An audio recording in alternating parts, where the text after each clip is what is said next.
All right, welcome back to Double Fries No Slaw. Quick little episode, a little conversation with Chris Nee and Brett Nevitt from Noles 247. Also got my guy Harlan Harris in here. Harlan does a lot of stuff behind the scenes, but Harlan played college baseball, and so figured we'd get him in for a quick little discussion. Guys, thanks for hanging out tonight. Sure thing. Thanks for having us. Yeah, you bet. Let's talk about this real quick. A lot of excitement, a lot of hype around Link Jarrett coming in as Florida State's new baseball coach. Florida State's played 4 games at the time we recorded this, has a huge series this weekend against TCU on the road. Brett, I want to start with you. Expectations for this year. Obviously, one of the crazier things that I've seen is both Link Jarrett pretty explicitly reference walking off the field in Omaha with a trophy, and then we talked with Michael Alford last week, and he said on this show, we're going to win one. And I told Link, give me whatever you need, and we're going to win it. I don't know how common that is for ADs and coaches to almost put like guarantees out for any sport, but here we are, and that's the world that we're living in with Link Jarrett. So what are realistic expectations for this year for Florida State's baseball team? Yeah, I guess I know obviously the pitching staff is kind of the concern for everyone, and the reason that no one really expects them to kind of host a regional, or why they're not ranked right now. But I think it's going to be tough to get through the whole year and be a regional hosting team at the end of the year, just because of how good the ACC is and how good midweek teams are that you play in Florida every week. I mean, you're going to play the best midweek teams in the country with the schedule that we have and the talent that's in Florida. So I think it's going to be tough. I think this weekend at TCU will be a really good gauge for how the pitching staff is going to handle itself throughout the entire year, because TCU can really hit. So looking forward to see how they do at that test. But I do think I feel a lot better about this team. I felt better about them in the preseason, and through these first 4 games, I do feel pretty good about where they're at compared to where I thought they were at the end of fall. Yeah, I think they were picked 3rd in the Atlantic in the preseason from the ACC coaches and whatnot. I think that's fair. I think that's on point. They're capable of being good, but it's going to take a whole lot of things rounding into form, specifically the pitching staff. And they're going to have to be a better fielding team than they've been through 4 games. I think they have 8 errors through 4 games, and that's with some favorable home cooking when it comes to stat taking. They're capable, but again, very, very good league, very tough schedule. I do think the trip to TCU, win, lose, or draw, I think it's going to tell you a lot about what they're made of, what they're capable of being, sort of where they stand right now and where they're going to go from here. But from an expectation standpoint, I truthfully don't have any going into this year. I don't think he took over a great roster. I think the pitching staff is a concern, and I don't think there's a lot of quick fixes on that pitching staff. Some pitching staffs you look at and you think, oh, they're going to develop, they're going to have multiple guys that step up as the year goes on. I don't know how true that is for this bunch. I think it's more about figuring out whose roles can be best maximized to give you the most innings from that person with the best quality. For example, Oxford yesterday at JU, very good appearance. I think it was 3 innings, career long. Correct me if I'm wrong there, Brett, because I know you know off the top of your head. That's an example of a guy where I think you're going to see them push him to be a little bit more than anything he's been thus far in his career, and that's going to be pivotal for them in order to have the most success necessary. Yeah, do you think it's a little bit of, having Messick and Hubbard like last year, just having that 1-2 elite 1-2, and then going from that to, not bad, but maybe just not high elite staff striking out, what were they, like 1 and 4 in the country or some, they were both top 10. So do you think it's a little bit of maybe it's just not as elite as last year, and it's just, more of the good instead of elite? Or do you think it's a little bit more average than good? Well, I think a guy like Carson Montgomery is a great wild card. Carson Montgomery is capable of being a front-end excellent starter. He's got very good stuff, multiple pitches, high velocity. He's just never really done it at this level. And you kind of wait and hope and see if it comes about, but we've not seen it. So, he's capable. Other guys, White Crowell is a guy who probably could be a frontline starter, but they're using him in a role to basically get him through those middle innings and put him in position. I'm interested to see, because it's pretty clear listening to White talk about it that he's not in love with his current role. It will be interesting to see if it evolves and he changes into a starter. But no, they don't have guys who are defined like you knew when you gave Parker the ball on Friday that he's going to give it to you. Like he was going to go out there, he's going to deliver. Even his bad showings were still going to give you multiple innings. He was going to kind of set a tone for the weekend. They don't have that currently. I think it's a combination of three things with the pitching staff. I think one, Parker and Bryce, as you guys mentioned, and just the luxury of knowing exactly what they were going to give you. But I think two, also losing Jonah and Davis. I think people don't realize how valuable they were, and just you always knew what they were going to give you, and that was so big in the bullpen. And we just don't have anyone like that this year. You don't have a Jonah, a Chase Haney. You don't have someone that's just been out there a lot and done it over and over. And then obviously, I think this roster was built to probably have Ross Dunn on the weekend rotation and probably a Jackson Nizu and a Dylan Jacobs both in the bullpen. But all three of those guys hit the transfer portal at the end of the year last year. So I think it's a combination of those three things that have got us to this point. Makes sense. What about man, Cam Smith? I mean, I played in college. That dude on TV just looks like I wouldn't even want to throw to him.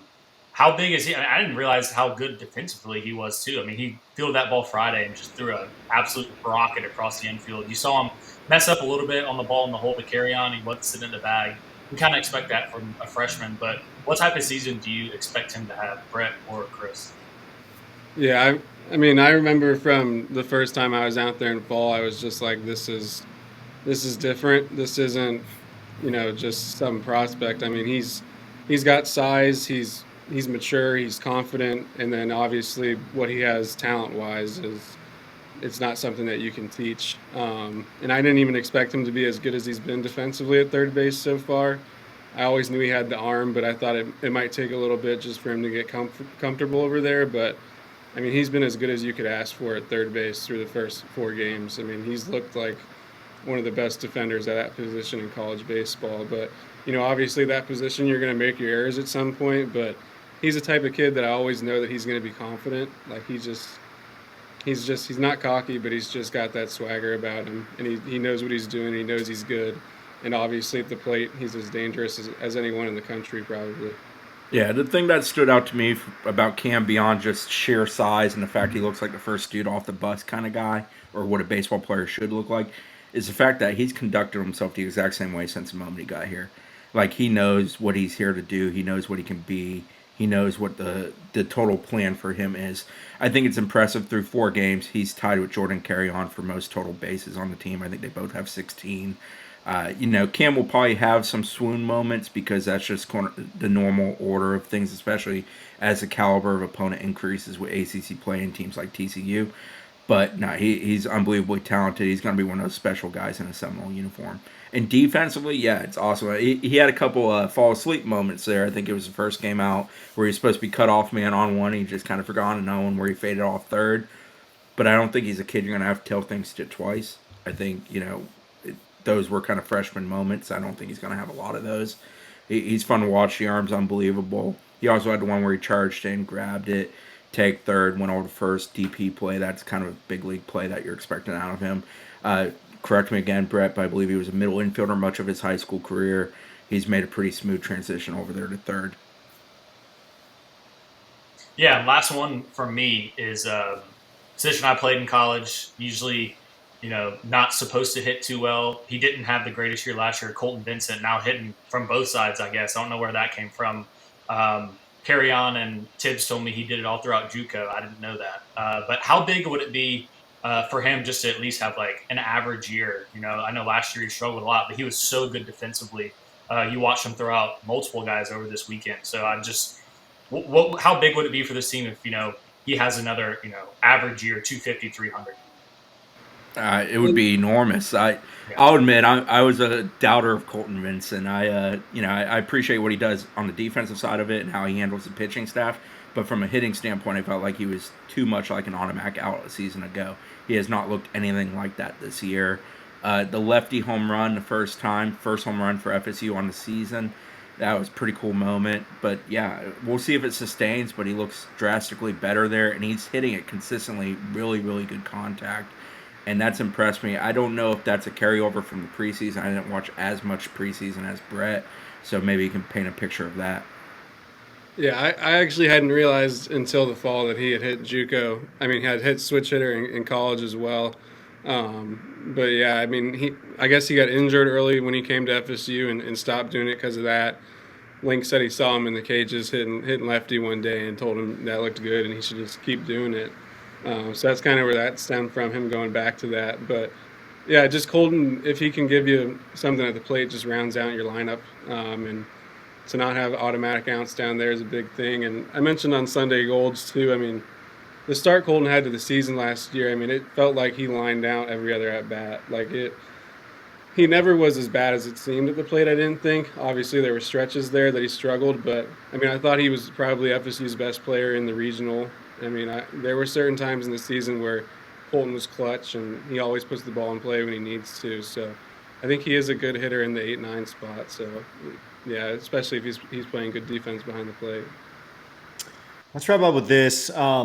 Just talking about this team specifically, there were questions, maybe concerns around the locker room at the end of last year, and then I think a lot of people can buy into excitement at the beginning of the year, and you see people, oh man, this team just looks like they're having a great time, and I mean, everybody has a good time on opening weekend, right? Like unless you're dropping games you shouldn't. But you just talk about, like, does it seem any different to you guys? Does the camaraderie seem? Is it too early to tell? Is that kind of like too early hype? And follow up to that, can that be something that maybe the team is able to build around through the tough stretches of the season? Brett can touch on that more because he has a better feel of the people in the building. What I'll say is the way Link leads, and leadership is so important, like, it breeds confidence because you're going to know exactly what you're supposed to do in that situation.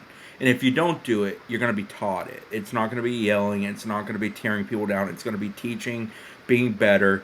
After every game, you can watch Lincoln. It's almost like a checklist in his head of what they did well and what they didn't do well in a game and how they intend to go about fixing those things they did not do well. And I think the players fully understand when they walk into Dick Hauser, the expectations for them. And I think to some degree that puts you at ease. There's not a cutthroat threshold. There's none of that. It's how are we going to become a better baseball team? This is a guy leading us, and he allows that. So I think there's a comfortability for the players, and that probably breeds a little bit of them being able to enjoy one another a little bit more. But as far as camaraderie, I'll let Brett kind of touch on that.